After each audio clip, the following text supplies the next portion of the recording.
cómo el Señor entra a la vida de este hombre a quien le dijo es necesario nacer de nuevo. ¿Cómo se llamaba? Nicodemo.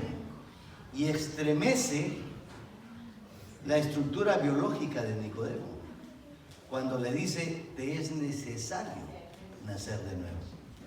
Cuando llega a la vida de la mujer samaritana, estremece su vida social de la mujer samaritana. Cuando le enfrenta a su pecado y le dice trae a tu marido, y ella le dice no tengo esposo, y Cristo le dice bien has dicho, porque 5 has tenido y el que tienes tampoco es tuyo. Cómo estremece la vida de las personas a donde llega Cristo, ¿verdad? Llega al banco del cobrador de impuestos Mateo y trastorna la estructura que él tenía en cuanto al dinero, ¿verdad? Al punto que Mateo, cuando viene a Cristo, dice: Señor, devolveré a todos los que le he robado, prácticamente dice, ¿no? De Zaqueo y de Mateo, los publicanos, los cobradores, ¿verdad? Como cuando el Señor Jesucristo entra en nuestras vidas, la estremece, amén. La estremece en sus bases más profundas, ¿no? Entró a tu vida y yo no sé cómo andaba tu vida, pero yo estoy seguro que cuando Cristo entró, si es que entró verdaderamente, ¿qué hizo? Estremeció la estructura, ¿no? Tal vez tú pensabas que eras un buen religioso, tal vez tú pensabas que con hacer actos religiosos tenías ganado el cielo, y escuchaste el mensaje que el Señor dijo: porque hay un solo Dios y un solo mediador entre Dios y los hombres, Jesucristo hombre. El justo por la fe vivirá, dice la palabra, y comienza a remover la estructura de muchos religiosos, ¿verdad?, que quieren llegar al cielo a través de las obras. Es decir, cuando Cristo entra, estremece. Si Cristo ha entrado a tu vida, definitivamente, yo creo que la ha estremecido. Cantemos la última parte, hermanos, esa partecita. Empezando en ti encontré mi primer amor. Y cuando habla de haz un milagro en mí, yo creo que el milagro más grande que el Señor está haciendo hoy en día es el cambio de los corazones. El milagro más grande que Dios opera es la salvación del alma de las personas. Muchas veces esperamos milagros de sanidad, pero el Señor nos diría: ¿de qué te sirve ser sano si al final vas a perder tu alma? El mejor milagro es la salvación del ser humano. Porque podemos pedir muchos milagros: Señor, dame salud, Señor, dame trabajo. ¿Y de qué sirve tener tantas cosas si al final vamos a ir al infierno? Alabe al Señor. A lo más alto, Alábele, alábele. que yo Alábele porque Él merece ser alabado. solo para verte. Alábele como Y vamos, iglesia, alábele con entendimiento. y llamar tu atención hacia mí. Necesito de ti, Señor. Necesito de ti, oh Padre. Soy pequeño y nada más. Dame tu paz. Dejo todo por seguirte a ti.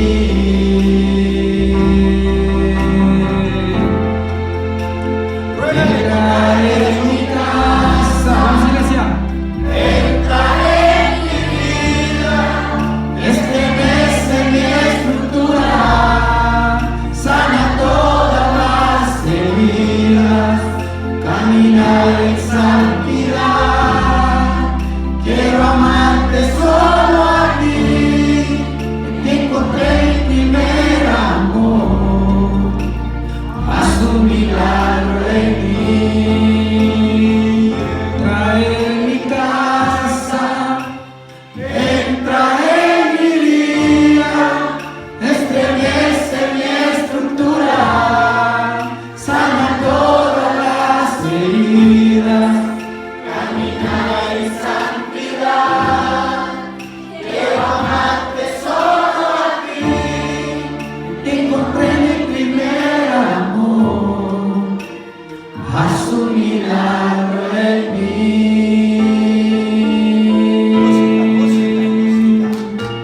ese milagro en nosotros, Señor. ¿No te hago muy interesante cómo va el proceso de esta alabanza? Entra en mi casa, estremece mi estructura, caminaré en santidad, haz un milagro en mí. ¿Sabe cuál es el resultado de que Cristo haya entrado a tu casa y haya trastornado, movido tu estructura? El resultado es que caminas en una vida de santidad. Ese es el resultado. Si no vivimos una vida de santidad, es porque Cristo nunca entró a nuestra casa y por consiguiente nunca ha trastornado nuestra vida.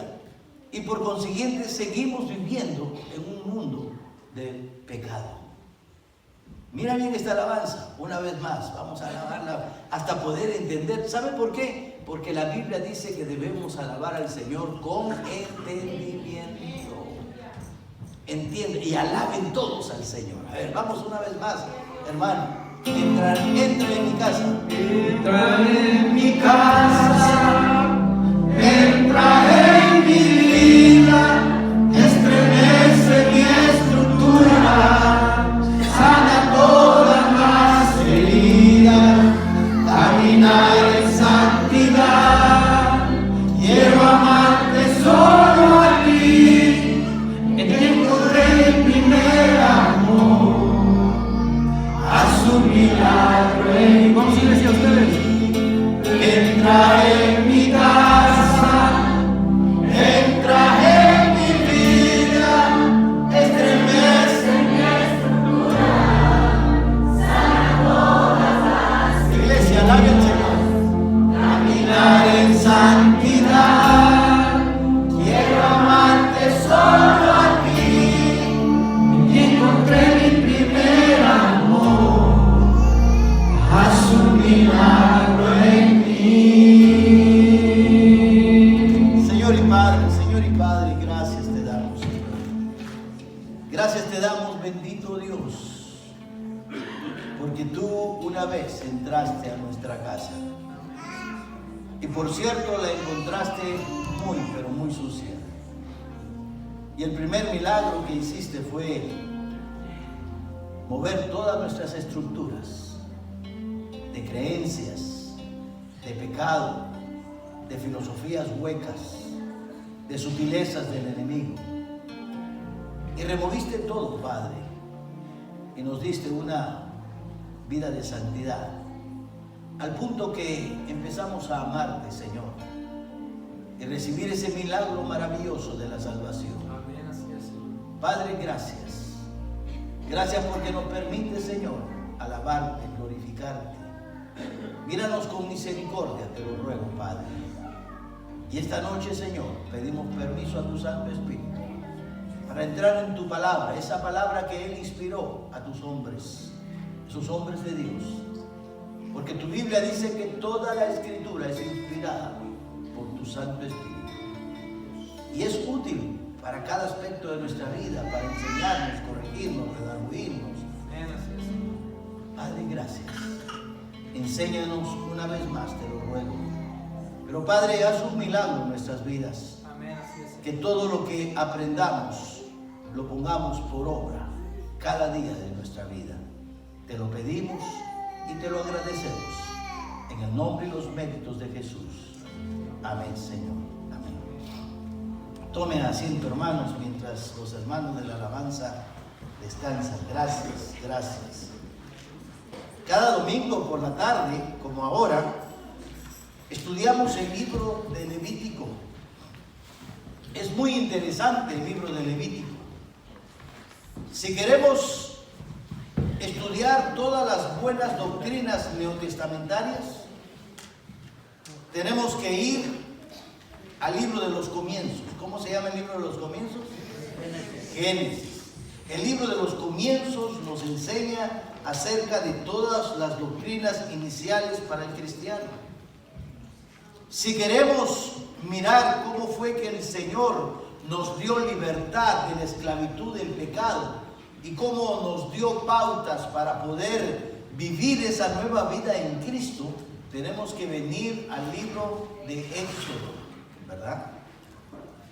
Y si queremos vivir como buenos sacerdotes del Señor, tal como el apóstol Pedro dice que usted y yo como creyentes somos real sacerdocio, nación santa, pueblo adquirido por Dios para que anunciemos las virtudes de aquel que nos sacó de las tinieblas hacia su luz admirable.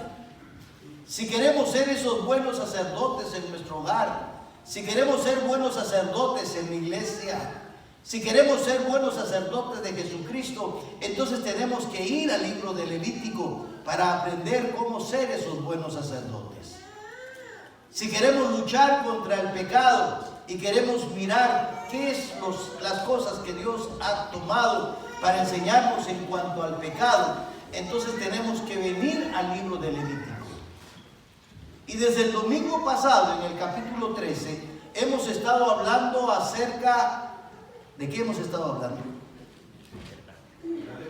De la lepra. Gracias, Jorge. De la lepra como un cuadro, la lepra como una figura del pecado. Y aprendimos que la lepra se manifiesta más profundamente que la superficie de la piel, para enseñarnos que la naturaleza de nuestro pecado está tan arraigada en nosotros. Por eso somos miserables, como dice el apóstol Pablo.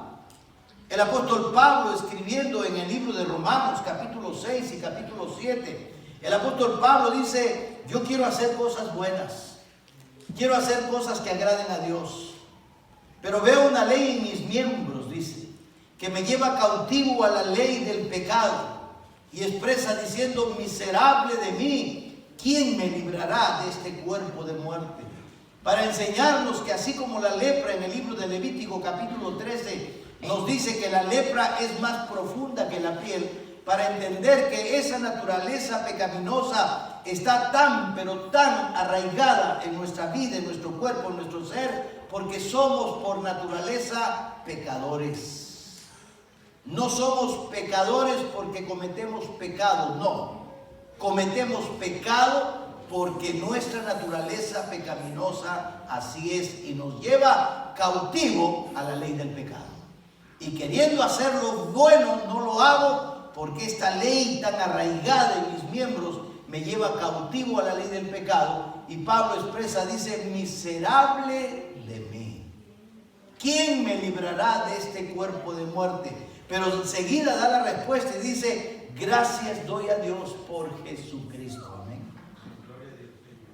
Aquí en el libro de Levítico miramos que el hombre que sospechaba que aparecía una llaga como llaga de lepra, inmediatamente tenía que ir a presentarse delante del sacerdote para enseñarnos una verdad muy profunda. Cuando en nuestra vida aparezcan situaciones o actos o pensamientos que tengan la notoriedad de que parece pecado, ¿qué es lo que tenemos que hacer? Ni siquiera dice cuando vea que es lepra, no. Cuando veas una llaga que parece como de lepra, no es lepra todavía. Nos enseña la palabra que tenemos que tomar acción inmediata ante cualquier evidencia, ante cualquier situación que parezca pecado. Debemos consultar con el Señor rápidamente. Aprendimos el domingo pasado que la lepra dividía, la lepra separaba, la lepra contagiaba, ¿no? El Señor Jesucristo diría en el Nuevo Testamento, hablando de los fariseos, nos advirtió que no nos dejáramos contaminar con la ¿qué?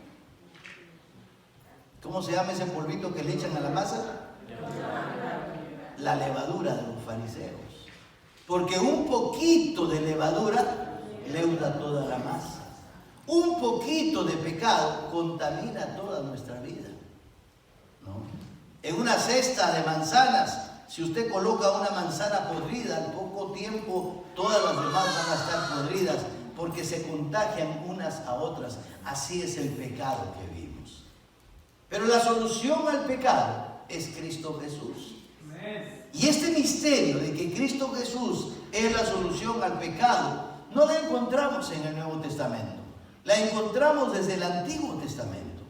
Y por eso cuando llegamos a Levítico capítulo 14, encontramos precisamente la solución a esa lepra pecaminosa que hemos visto durante el capítulo 13. Y en el capítulo 14 dice la palabra del Señor, versículo 1, ¿lo tiene? Y habló Jehová a Moisés. Qué interesante, porque siempre vamos a encontrar, por ejemplo, salte al versículo 16, capítulo 16, perdón. ¿Qué dice en el capítulo 16? ¿Qué dice? Y habló Jehová a Moisés. ¿Qué dice en el capítulo 17? Y habló Jehová a Moisés. Y mucho vamos a encontrar esta expresión. Habló Jehová a Moisés. ¿Qué nos dice eso? Que esta es palabra de ¿quién? Del pastor Piscoya, ¿verdad? ¿Quién es el que está hablando? Dios. Habló Jehová a la iglesia Manantial a través de su siervo, a través de cualquier persona que está aquí, que está enseñando la palabra de Dios.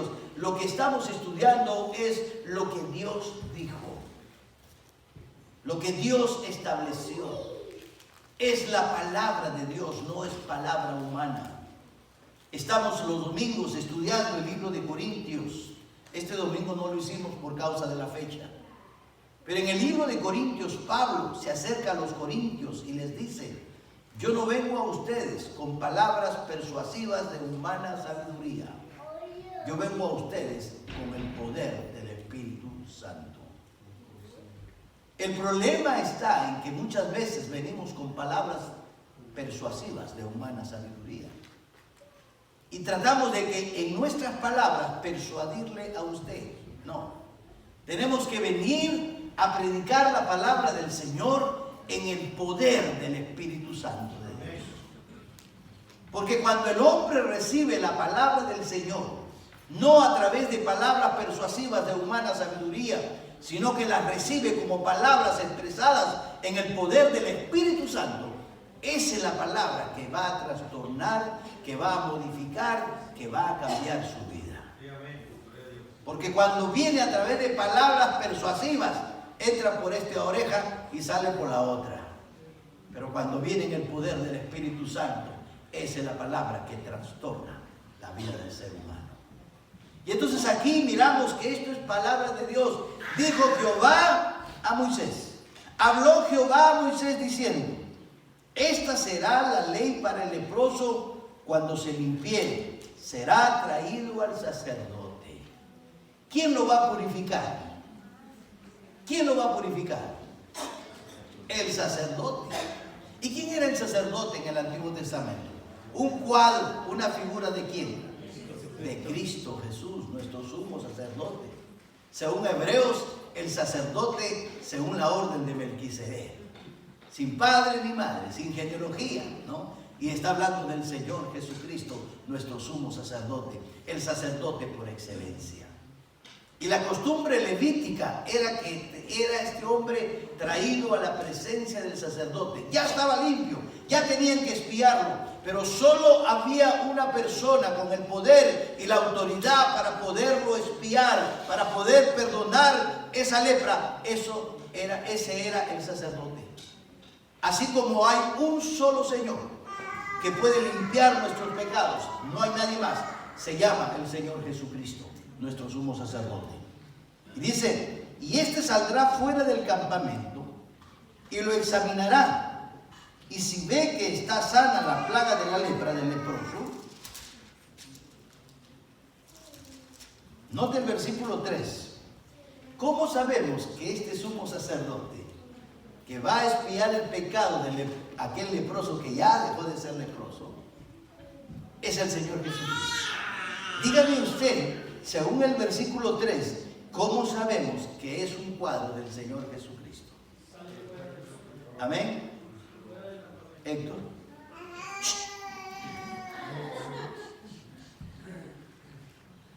No, mentira, hijo, estoy bromeando. No, lo que acaba de decir nuestro amado hermano es: porque sale fuera del campamento para hacer la expiación. ¿Dónde ¿Dónde murió Cristo? Fuera de la ciudad de Jerusalén. Para poder hacer ¿qué? La expiación de nuestros pecados. Entonces ese sumo sacerdote es un cuadro de Cristo, quien murió fuera de Jerusalén para expiar tu pecado y el mío. Aquel que murió fuera de la ciudad es el que tiene poder para expiar los pecados de la humanidad. Por eso este versículo es importante y dice, y este saldrá fuera del campamento y lo examinará, y si ve que está sana la plaga de la lepra del leproso, versículo 4, ya no veo bien, y el sacerdote mandará luego, ok, aquí viene el proceso de la expiación.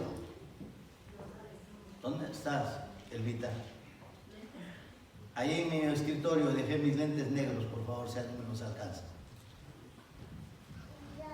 A la velocidad de una tortuga, por favor, Panchito. Versículo 4 dice, perdónenme, hermanos. ¿Sabe? Hay algo que cuando yo veo la Biblia me emociona mirar tantas cosas que Dios tiene aquí en pequeñas palabras. Dice, y el sacerdote mandará luego que se tomen para el que se purifica. Primero vamos a leer los elementos, ¿ok? Vamos a ver cuáles son los elementos que el sacerdote necesitaba para que el pecador sea purificado. ¿Cuáles son los dos elementos? Miren, o no. El sacerdote mandará luego que se tomen para el que se purifica. Anote, por favor. 2 avecillas vivas, limpias. ¿Qué necesitamos primero? 2 avecillas limpias. ¿Qué más? ¿Qué otra característica tenía? Vivas. Las avecillas tenían que estar vivas. En el Nuevo Testamento, el Señor Jesucristo un día dijo a las hermanas del amigo Lázaro, yo soy la resurrección y la vida. Él mismo dijo en Juan 14:6, yo soy el camino, la verdad y la vida. Y cuando vemos aquí en el libro de Levítico que las avecillas tenían que ser vivas, ¿a quién están representando? A Cristo. Tenían que ser limpias y tenían que tener vida. ¿Por qué? Porque lo que hace la expiación con el pecador que está muerto en sus delitos y pecados es darle vida. Si las avecillas están muertas, no nos podían dar vida. Si Cristo estuviera muerto, no tuviéramos esperanza. Pero Cristo resucitó, Cristo tiene vida y tiene que darnos vida porque es todo lo que Él tiene, vida. Nadie da lo que no tiene. Los ídolos que están muertos no pueden dar vida. Las filosofías huecas y muertas no pueden dar vida. Solo hay un mensaje que nos da vida. Cristo Jesús es la vida. Por eso las avecillas tenían que ser vivas. Porque el mensaje es un mensaje de vida. Buenas nuevas. Nueva vida en Cristo Jesús. Y tenían que ser limpias. Tal como Cristo fue limpio, sin pecado. En el libro de Éxodo capítulo 12. Mire conmigo el libro de Éxodo capítulo 12. Cuando van a celebrar la Pascua a los judíos. Un cuadro del sacrificio de Cristo. Capítulo 12 del libro de Hebreos. El versículo 5. Mire lo que dice las Escrituras. El animal será, ¿cómo será el animal? Sin defecto, macho de 1 año, lo tomaréis de las ovejas o de las cabras y lo guardaréis hasta el día 14 de este mes y lo inmolará toda la congregación del pueblo de Israel entre las 2 tardes. ¿Qué características tenía que tener la ovejita que se paraba? Tenía que ser sin mancha, limpio de todo defecto, porque es un cuadro de Cristo.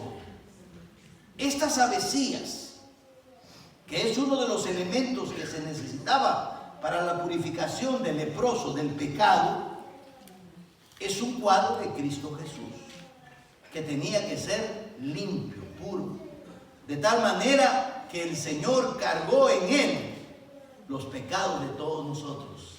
De tal manera que el Señor cargó en el justo los pecados de los injustos. Mire conmigo la primera carta del apóstol Pedro en el Nuevo Testamento. Primera de Pedro, capítulo 3, versículo 18. Mire lo que dicen las Escrituras.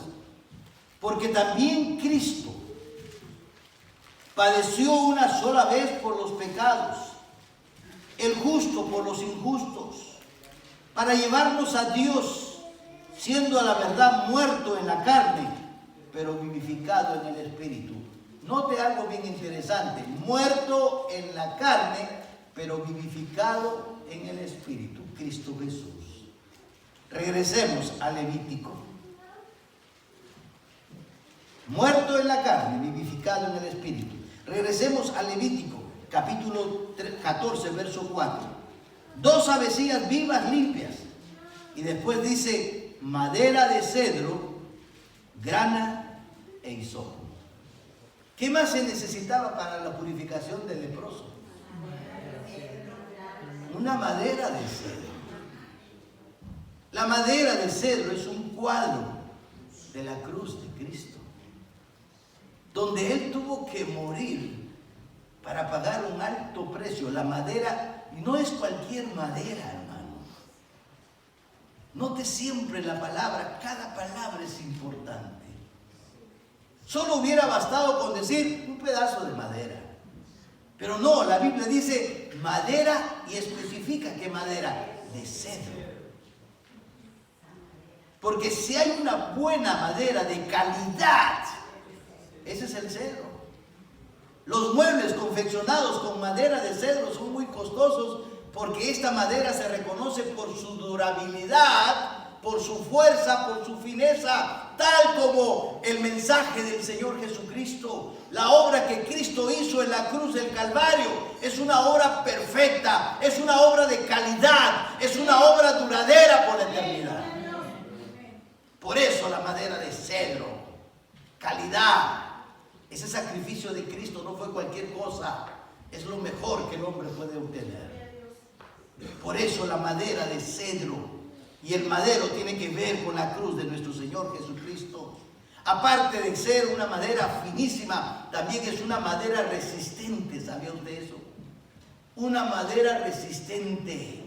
La salvación que Cristo nos ofrece es una salvación eterna, resistente, puesta a toda prueba de filosofías y mentiras que el diablo quiere. Cristo murió en la cruz del Calvario para darnos una salvación perfecta, resistente, que ha durado y durará por la eternidad. Gálatas capítulo 3, versículo 13. No sé si están poniéndolo allá en la pantalla. ¿Lo están poniendo? Qué bueno. Gálatas, libro de Gálatas, este libro tan hermoso que dentro de poco lo vamos a estar estudiando. El capítulo 3 y el versículo 13, miren lo que dice. Cristo nos redimió de la maldición de la ley, hecho por nosotros maldición, porque está escrito: maldito todo el que es colgado en un madero. Mire qué interesante. ¿De qué nos libró Cristo? De la maldición de la ley. Piense conmigo.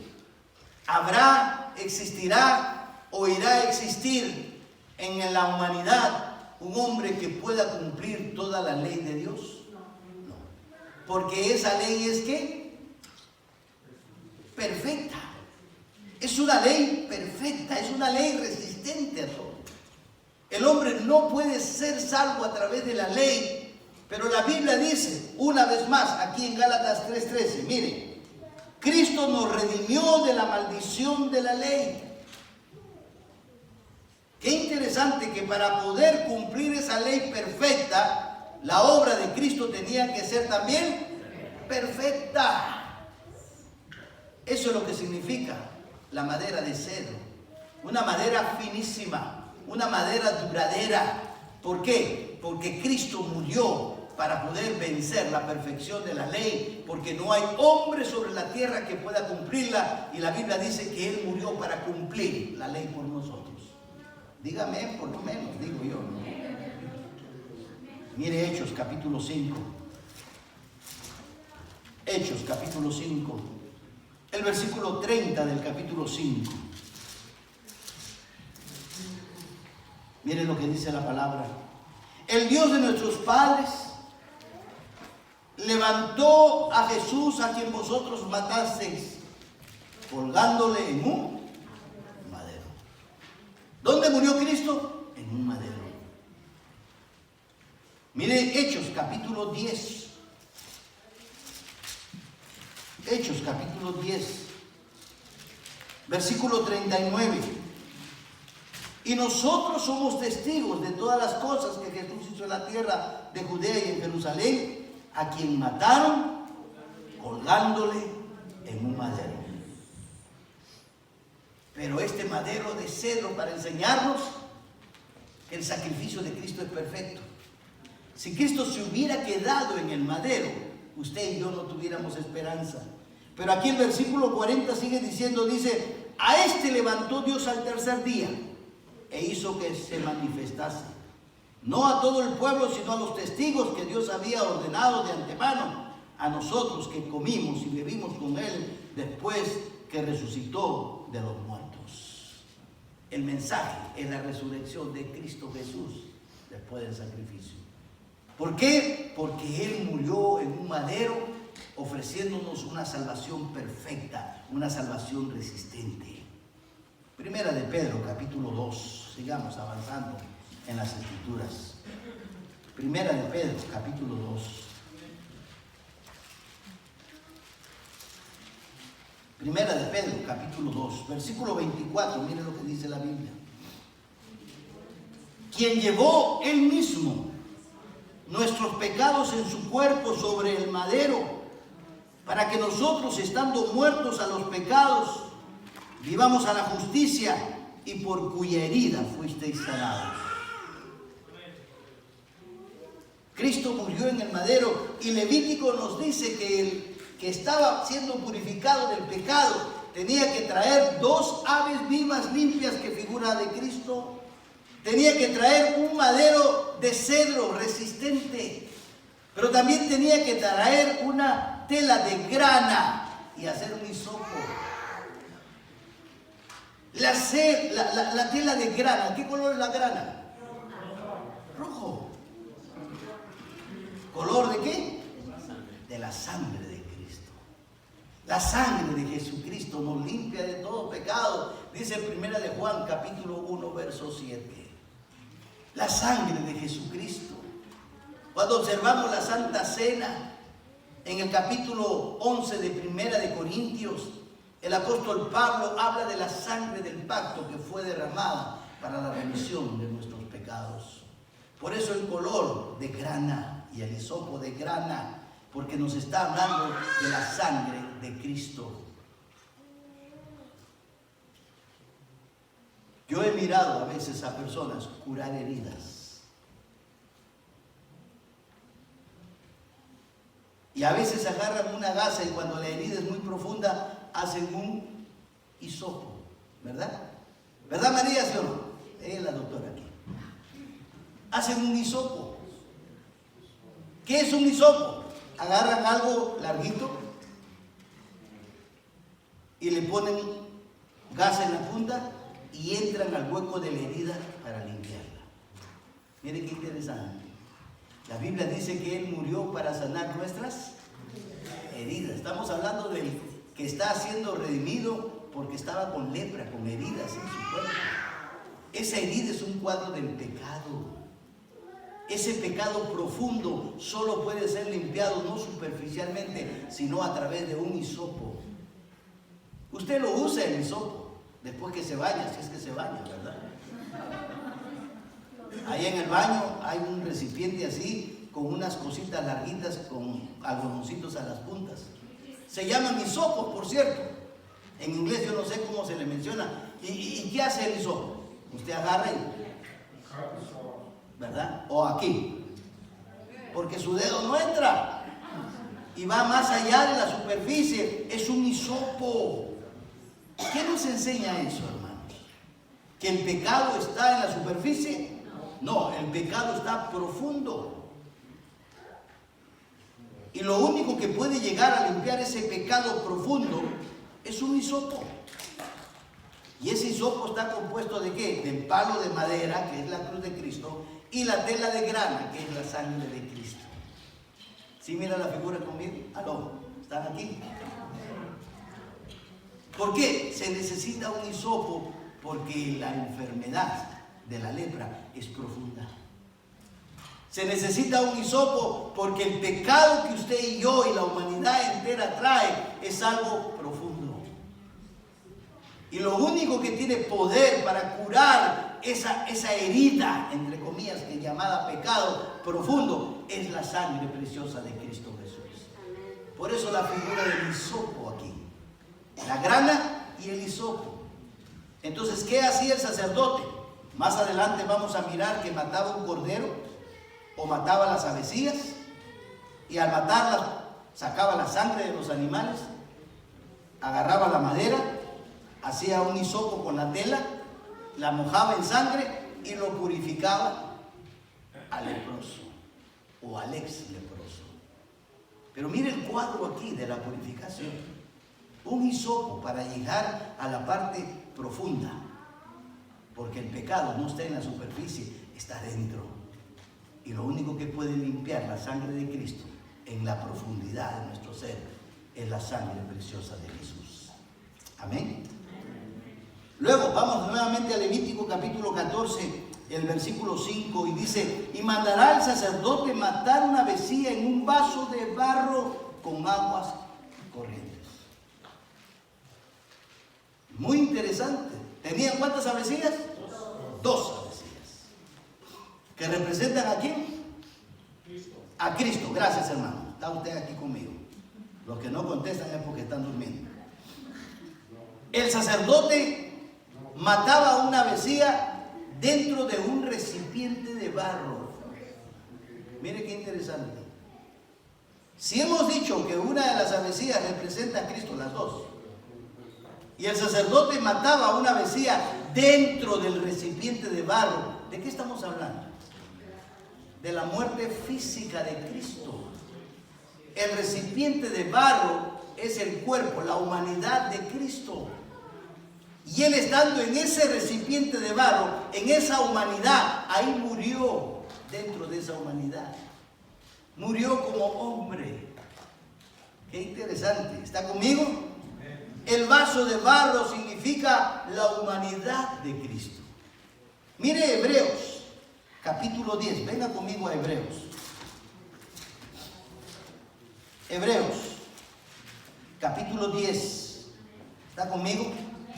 Qué bueno. Capítulo 10 de Hebreos. ¿Ya lo encontró? Qué bueno, porque yo no. Versículo 5. Mire lo que dice la palabra. Por lo cual, entrando en el mundo, dice: sacrificio y ofrenda no quisiste. Ya el Señor a estas alturas estaba hastiado de los sacrificios de corderos, de vacas, de toros, de palominos, de tórtolas y de lo que sea. El autor a los Hebreos dice: por lo cual, entrando en el mundo, dice: sacrificio y ofrenda no quisiste, mas me preparaste cuerpo. Está hablando Cristo a su Padre. Holocausto y expiaciones por el pecado no te agradaron. Entonces dije, dice Cristo: he aquí que vengo, oh Dios, para hacer tu voluntad. Es lo que vemos en los evangelios. Cristo siempre dijo: yo he venido a hacer la voluntad de mi Padre. Amén. Como en el rollo del libro está escrito de mí, dice Cristo, diciendo primero: sacrificio y ofrenda y holocaustos y expiaciones por el pecado no quisiste, ni te agradaron, las cuales cosas se ofrecen según la ley. Y diciendo luego: he aquí que vengo, oh Dios, para hacer tu voluntad. Quítalo primero para establecer esto último. El sacrificio de los machos cabríos, de los palominos, pasó, está en la ley. Ahora vamos a establecer algo nuevo: el sacrificio de Cristo. Pero qué interesante que en el versículo 6, ¿dónde dice? 5. Por lo cual, estando en el mundo, dice: sacrificio y ofrenda no quisiste, mas me preparaste, ¿qué dice? Cuerpo. Cristo se humanó. Cristo se metió en un cuerpo a través de la vía del pesebre, concebido por el Espíritu Santo y usando a una persona humana, María. Y tomó un cuerpo humano. Hebreos dice, no quisiste los sacrificios, pues me preparaste cuerpo y aquí vengo a hacer tu voluntad. Y eso es lo que vemos. Mire Filipenses capítulo 2. Filipenses capítulo 2, el apóstol Pablo, hablándonos. Mire el versículo 5. Haya pues en vosotros este sentir que hubo también en Cristo Jesús, el cual siendo en forma de Dios, no estimó el ser igual a Dios como cosa a que aferrarse, sino que se despojó a sí mismo, aquí viene, tomando forma de siervo, hecho semejante a los hombres. Y estando en la condición de hombre, dentro de este barro, de este recipiente de barro, según Levíticos 14, se humilló a sí mismo, haciéndose obediente hasta la muerte y muerte de cruz. Cristo se humanó. Por eso en el Antiguo Testamento vemos al sacerdote matando una avecía dentro de este recipiente de barro, figura de la humanidad de Cristo cuando Él muere en esa humanidad. Volvamos a Levítico capítulo 4, capítulo 14, Versículo 5, y mandará al sacerdote matar una avecía en un vaso de barro sobre aguas corrientes. Mire qué interesante. ¿Qué son las aguas corrientes? Las aguas corrientes es el Espíritu Santo. En el libro de Juan, capítulo 7, versículo 38, mire lo que dicen las Escrituras. Juan, capítulo 7, versículo 38. Alguien que despierte a Evita, por favor. Juan, capítulo... No, mejor lo busco. Juan, capítulo 7, versículo 38. Mire lo que dice las Escrituras. No hay nada como más seguro. El que cree en mí, dice en el último gran día de la fiesta, Jesús se puso en pie y alzó la voz diciendo: si alguno tiene sed, venga a mí y beba. El que cree en mí, dice el Señor Jesucristo, como dice la Escritura, de su interior correrán ríos de agua viva, ríos de agua corriente. Versículo 39. Esto dijo del Espíritu que había de recibir los que creyesen en Él, pues aún no había venido el Espíritu Santo, porque Jesús no había sido aún glorificado. ¿Qué son las aguas corrientes según la Biblia? El Espíritu Santo. Cristo murió en un cuerpo, fue resucitado por el poder del Espíritu Santo, por la obra redentora de Cristo a través del poder del Espíritu Santo. Qué interesante que si nosotros seguimos leyendo este pasaje, vamos a mirar cómo el sacerdote mata una avecía dentro del recipiente de barro como figura de la muerte de Cristo. La otra avecía viva, miren lo que hace el sacerdote, la unta con la sangre del recipiente y la suelta. Cuadro de la resurrección de Cristo, y Cristo llevando su sangre preciosa como ofrenda agradable a Dios. Cristo murió por usted y por mí, pero llevó su sangre preciosa como sacrificio delante del Padre. Queremos ser buenos sacerdotes de Cristo. Aprendamos la Biblia, aprendamos las Escrituras. En la sencillez de cada uno de los cuadros, no tenemos que rebuscar mucho. La Biblia es un libro escrito para los hombres sencillos, corrientes. No necesitamos mucho intelecto para entender la Biblia. La Biblia se interpreta por sí misma. La Biblia es el libro maravilloso de Dios. Ámelo, ámelo, apréndalo y aplíquelo a su vida. Hoy queremos orar por el sacrificio de Cristo. Es un misterio que estaba en las Sagradas Escrituras desde la antigüedad, revelado por los apóstoles en el Nuevo Testamento. Pero el mensaje de salvación siempre estuvo escondido entre las páginas del Antiguo Testamento. Vamos a inclinar nuestros rostros y esta noche vamos a darle gracias a Dios por su palabra. Padre amado, gracias. Gracias, bendito Dios, porque nos dejaste un libro sencillamente maravilloso. Y Padre, nos quedamos absortos, nos quedamos maravillados, Señor amado, con la simpleza, con la sencillez con que describes tu palabra, pero al mismo tiempo con verdades tan, pero tan profundas, que solo aquellos que tenemos el Espíritu en nuestro corazón podemos entender, porque Pablo escribió diciendo que el hombre natural no percibe las cosas que son del Espíritu. Pero nosotros los espirituales, tu palabra dice que tú acomodas lo espiritual a lo espiritual. Y podemos entender tu palabra y estas verdades. Enamóranos de tu palabra, te lo rogamos, Padre amado. Y gracias por dejarla en el nombre de tu Hijo Jesús, te damos gracias. Amén, Señor.